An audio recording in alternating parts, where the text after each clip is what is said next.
Welcome back to another episode of the Supernatural Files. This is a series where we actually dive into and explain about supernatural creatures, whether they be nice or evil or just downright bad. Last week we ventured into space and went into the lore of the cosmic turtle or the world turtle. This week we're venturing into something more hot. We're talking about something that is born from the ashes of flames. We're talking about the mystical phoenix.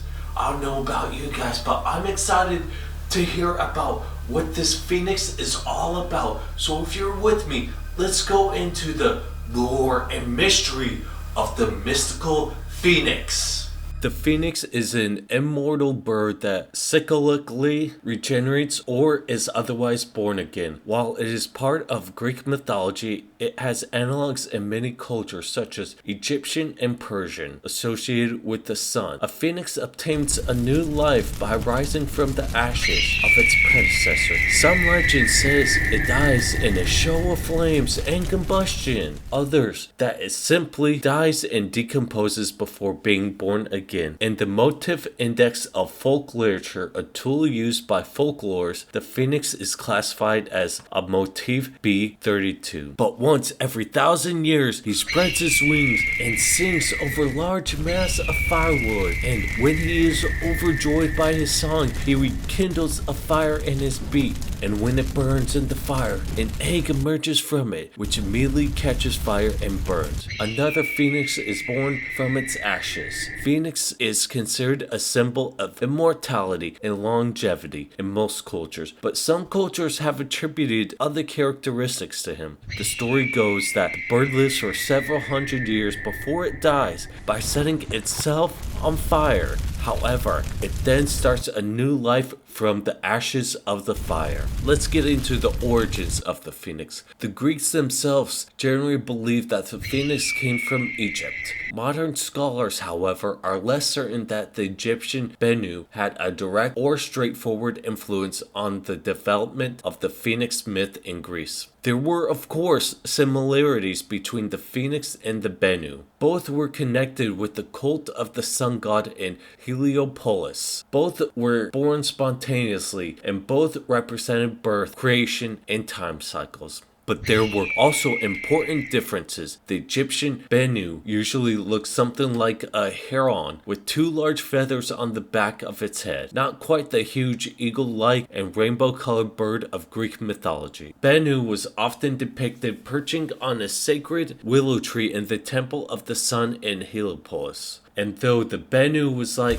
the phoenix, born asexually or spontaneously, the details of its birth are unknown from any Egyptian source. The Greeks and Egyptians were not the only civilizations with a resurrecting sunbird. Other cultures, whether independently or inspired by their neighbors' lore, spoke of similar creatures. The Romans, of course, adopted the phoenix from the Greeks, but Judaism also has a kind of phoenix, the hawk, which appeared first in the Book of Job and was further developed in later rabbinical sources. According to this tradition, while living in the Garden of Eden, Eve offered the forbidden fruit of the tree of knowledge not only to Adam but to all animals. The only animal to refuse the hawk, which received eternal life as its reward. Let's get into the characteristics of the phoenix. The phoenix is a mythical, sacred firebird that symbolizes rebirth, immortality, and renewal in the mythologies of the Arabian, Persian, Greek, Roman, Egyptian, Chinese, Turkish, Indian, and Phoenician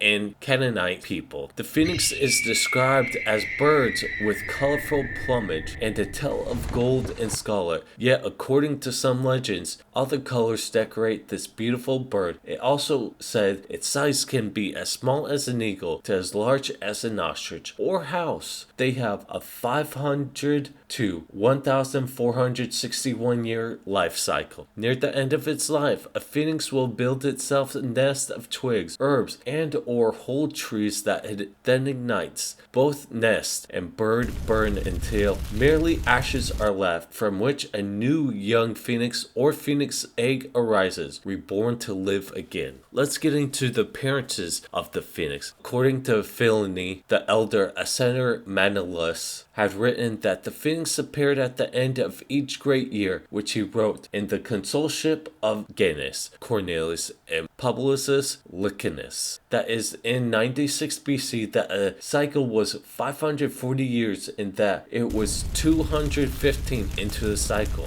Another of Philony's sources, Cornelius Valerianus, is cited for an appearance of the phoenix in 36 AD in the consulship of Quintus Palladius and Sextus Papinus. Pliny states that a purported phoenix seen in Egypt in 47 AD was brought to the capital and exhibited in the Comitium in time for the 800th anniversary of the foundation of Rome by Romulus, though he added that nobody would doubt that this phoenix was a fabrication. A second recording of the phoenix was made by Tacitus, who said that the phoenix had appeared instead in 34 AD in the consulship of Pallas Fabius and Lucius Vitellius, and that the cycle was either 500 years or 1461 years, and it had been previously seen in the reigns first of Sessos, then Amasis, and finally of Ptolemy. A third recording was made by Cassius Dio, who also said that the phoenix was seen in the consulship of Quintus Plautus and Sextus Papinus. Let's get into the powers and abilities of the phoenix. They have incineration touch. In human form, a phoenix can incinerate anyone or anything with a single touch. Their ability is so strong they can reduce a whole man to ashes in seconds. This ability is similar to an angel's smiting. Fire mimicry. Superhuman speed. A phoenix is the fastest creature to exist. A phoenix can move away above the speed of light. Pyrokinesis. Control over all fire. Hellfire and holy fire. Can summon and use hellfire or holy fire as a weapon and a defense. Immortality. Phoenixes are immortal. They will not permanently die from aging or natural causes. That said, most do still age. And it's this aging that often leads to their fiery, albeit temporary death and inevitable rebirth. Invulnerability. Phoenixes are nigh invulnerable. They can take repeated shots in the chest and not even react, and even can be reborn after absorbing a killing curse. However, significant faults such as being hanged can knock them out for a while. Superhuman strengths. They are incredibly strong, capable of effortlessly lifting a great weight with their tails, such as being able to fly up a long distance with a handful of people. After holding onto its tail, even in human form, they are strong enough to break out of coffins, even after it has been nailed down and buried.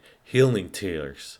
Healing factor. The most startling of the phoenix ability is its ability to regenerate itself. Nigh omnipotence and pyroportation. Phoenixes can disappear and reappear at will in bursts of flames and take whoever is holding them along. Chronokinesis. Phoenix can control time. Shapeshifting. They can take a human form to conceal their true form. Self-resurrection, matter transmutation, and photokinesis. The weaknesses are iron. Phoenixes are immortal and powerful, but they're still vulnerable to iron like many other supernatural creatures. When a phoenix is touched with iron, they burn. It is possible to create a weapon from iron to kill the phoenix. Dousing a phoenix will kill it, but it will be reborn unless you destroy the ashes. Magic. Phoenixes are susceptible to the powers of magic, and it may take a while for them to resurrect. I wanted to thank you guys for making this far in the video. I don't know about you, but I actually learned some stuff about the phoenix, and it's been featured in movies such as Harry Potter, and all kinds of movies and TV shows, like the Supernatural TV series that this show is basically made of. If you have liked this video and want more, be sure to stay tuned for more. And while you're there, hit the red subscribe button down below. Hit the notification bell to always on, and leave leave a comment down below, turn the notification bell to always on, leave a like, and leave a comment down below.